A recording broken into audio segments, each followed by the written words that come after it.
And I really like how you sit today. You sit much better. Did I tell you about horse rider when we met first time this year? No, I No? don't think so. Have you ever been on a horse? Yeah. Did you take lessons? No, I've been on ponies and horses. Okay. So tell me what you felt while sitting on the horse. About your body, not what you felt happy or not feelings, but physically. What did you feel? I felt What about your back, your feet, your arms? very I felt kind of tight and loose at the same time. Like I was like kind of gripping on, but at the same time it was just like, and it was very like bumpy, and it was just going up and down. And up. But imagine the horse is still standing. Okay, but you are expecting it to move, right? So your back has to be toned, just like you said, a little bit tight and a little bit loose at the same time. We call it toned. It's not stiff, but it's ready to move. Yes. And what's with your feet? Where your feet should be, so if horse moves, you don't fall. On the stirrups. In the stirrups, exactly. And here we pretend we have stirrups. And our arms are in front, holding the reins. That's a perfect piano playing position. Okay, now we'll do with you a little exercise. Stand up for a second. Okay, sit down. What I'd like you to do right now, slowly stand up on your feet without help of your hands. Slowly. So did you feel, let's go back, sit down. As you stand up, I want you to feel how your body weight shifts to your legs and feet. You kind of like push from your heels. Okay, excellent. And now you carry your weight on your feet, right? Now, very slowly, I want you to sit down, look back so you don't fall, but don't help with your hands. Sit down so your weight is still on your feet, mostly. And then a little bit go back, but don't release the feet from the weight from your feet. Now you can move them a little bit forward so you feel more comfortable. Okay, now let's lean forward and drop your arms down and feel how the whole weight goes into the floor, right? Let's go back and still feel your weight here. Yes, so there are a couple very simple exercises to feel your fingertips. First of all, we can do like donuts with each finger. Can you try that? And feel the fingertip. You can even press a little bit. And 5. See, 5 doesn't go on its side or doesn't go flat. It does exactly the same as other fingers. Fingertips. Another simple exercise is holding a pencil but with flat eraser. This is not flat, it's kind of pointy. And go like this a little bit, feeling the weight. Let's do it. It's even good on the point. So hold it with your left hand here, lower it down, so it's kind of like on the height of the keyboard. And with fingertip, give a little press, press, press, and relax. Press, press, press, and relax. Press, press, press, and relax. Not too heavy. Yes, let's switch hands. No. Press, press, press. Excellent job. To make a sound on the piano, it's kind of very complex, and it does use the angle of the finger, and that's why we use fingertips. So it has to be, the angle is 90 degrees, right? Almost. Sometimes it's a little bit less, but let's talk about 90 degrees. And we need to use the weight. So I'd like you to go back to finger number 3, like we did last time with you a little bit, and place it close to the black keys. So your wrist, let me roll it up a little bit so you can see, this is the wrist, right? So the wrist should be close to the keys. And then wrist relaxes. What articulations do you use on cello?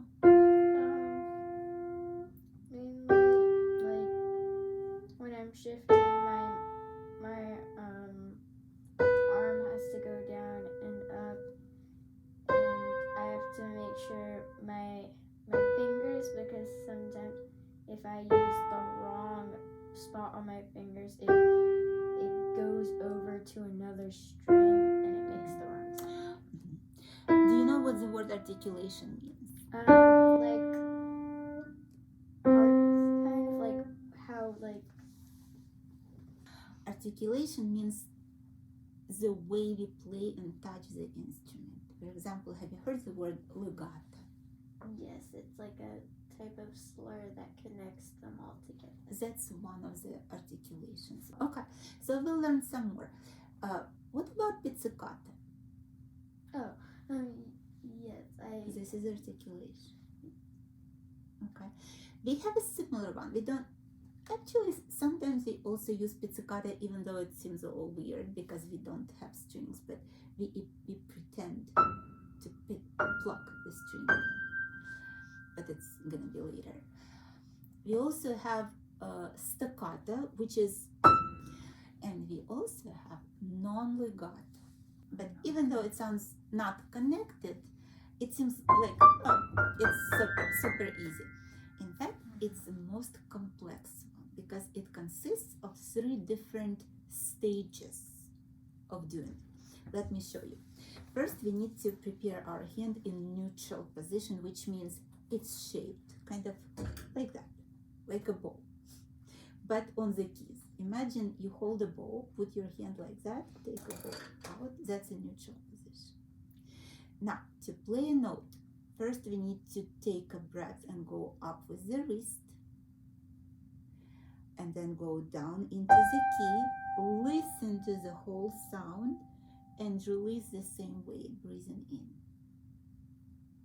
See, it's 3 different. You know why we need to do this preparatory motion? Do you play any sports? No, but I know how to. Have you played any sports? I haven't played it as like like outside of school. But I do know how to play. What sports? I know how to play soccer, kickball, badminton. Perfect. Can you stand up for a second? Let's walk here. Pretend there is a ball and you need to kick it. Think what you're gonna do. Analyze your movements, how you're gonna kick a ball. I would go like kind of like. Okay. Yes. So why, if ball is in front of you, why you need to step back and swing your leg back? Because it gives you more momentum. Exactly. And it just gets it farther going. Exactly. Instead of What just about tennis? Imagine you're holding a racket and you're holding a ball. What do you do with your arm? I would put it here and I would go. And your arm would go this way. Yeah. Before. For my remote. Imagine you're playing golf. You go that. And then you hit. That's it. We got it. That's why before we play a sound, we do this motion in opposite direction. Oh. Isn't that cool? Okay. Now, let's talk a little bit more about wrist. Wrist, just like the ankle, is the most flexible joint in our body. No other joints, like shoulders, elbows, back, knees, cannot do as many movements as wrist or ankle can. For example, let me tell you what kind of movements we can do with the wrist. Wrist can go up and down. I'm gonna press the key so we'll stabilize your finger. Let's move it up and and down. When we play piano, we can go all the way up like that, but we never go below this position down. Up and down. Now we can move wrist side to side. Look, can you move your elbow side to side? Yeah, No. not unless I move my whole arm. Yes, you can't, but wrist can move side to side. See, not huge motion. And because of these two smaller movements, we can move wrist in circular motion. Look, no other joints can do that except wrist and ankle. They're kind of similar, right? Mm-hmm. It's just one's for your foot and one's for your hand. Yeah, exactly. And wrist and arm plays the role of a bow when we play piano.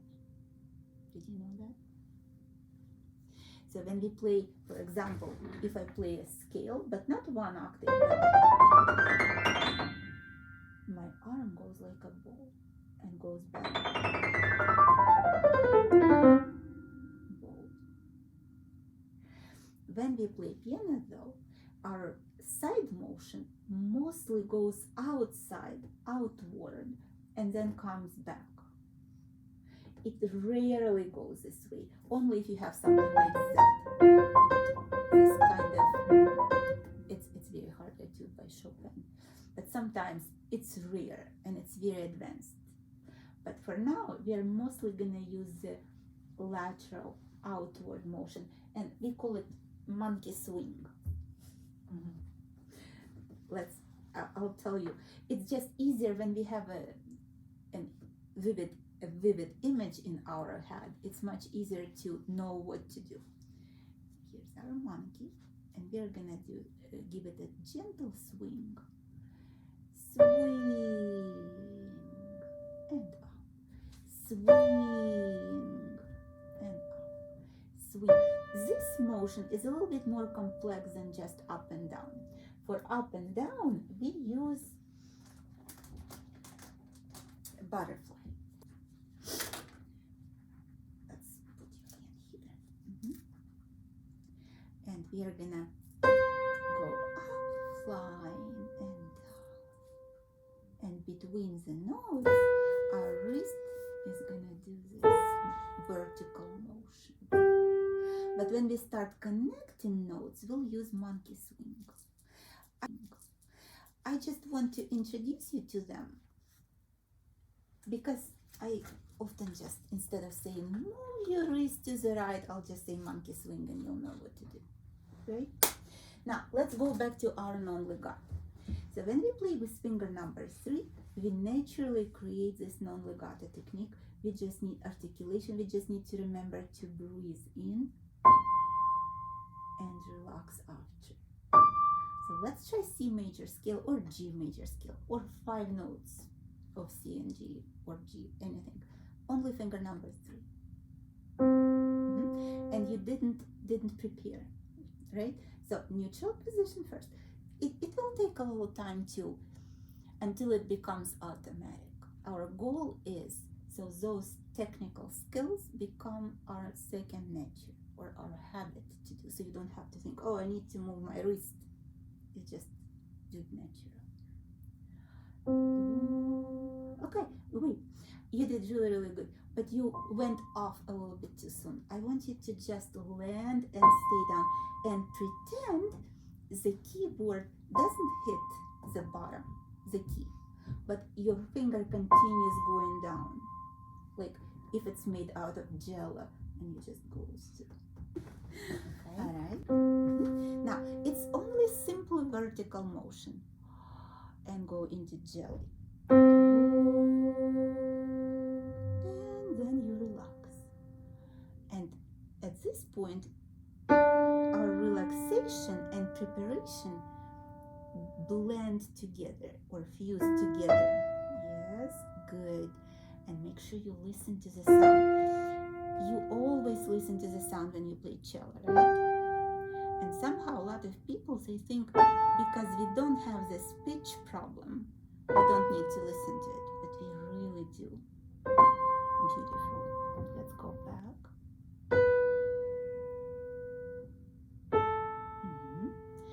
sure the sound is singing.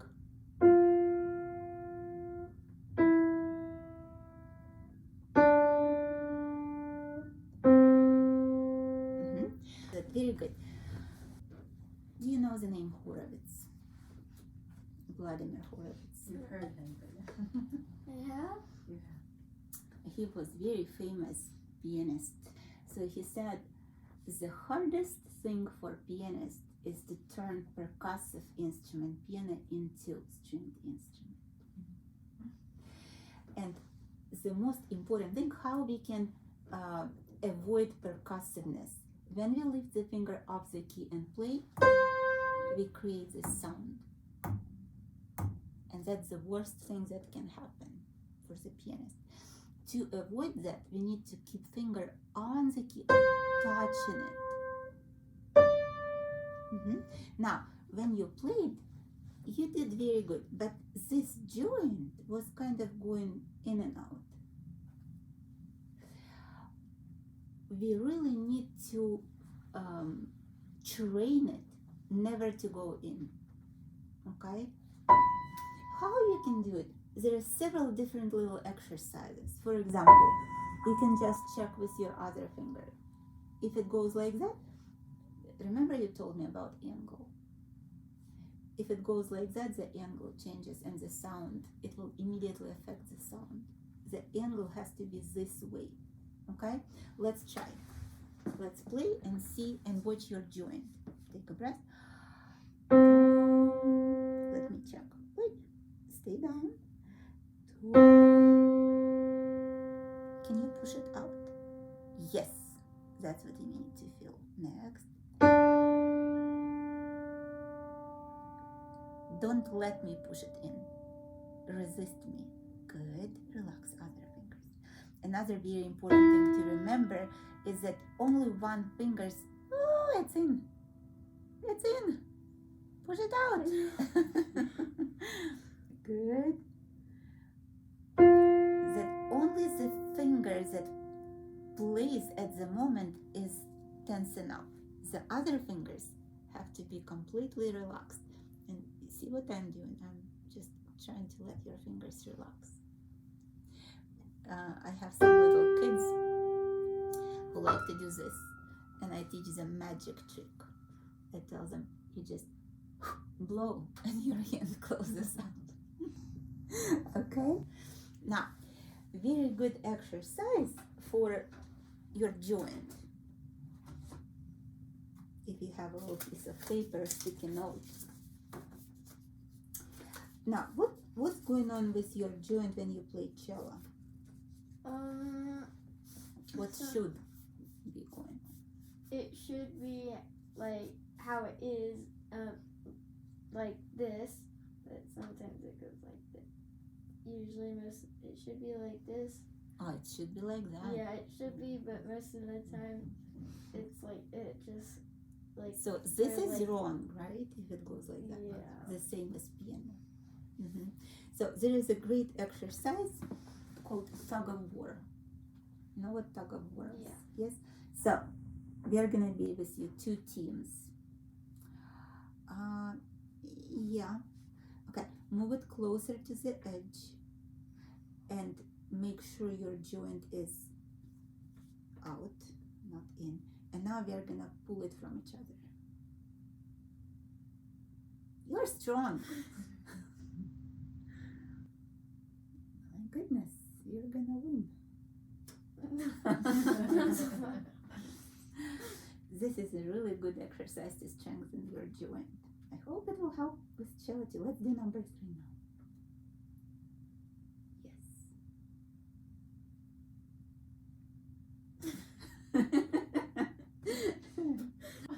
Good job. Good job. Now, I need you to be aware of that. Do this little exercise like checking like that and not letting yourself to push it in, and doing this tug of war. Do it with your mom, okay? And just be aware. Again, awareness helps us to develop a habit. If you don't pay attention and you just play like that, that will become a habit. which is a habit right now. So we need to retrain for that.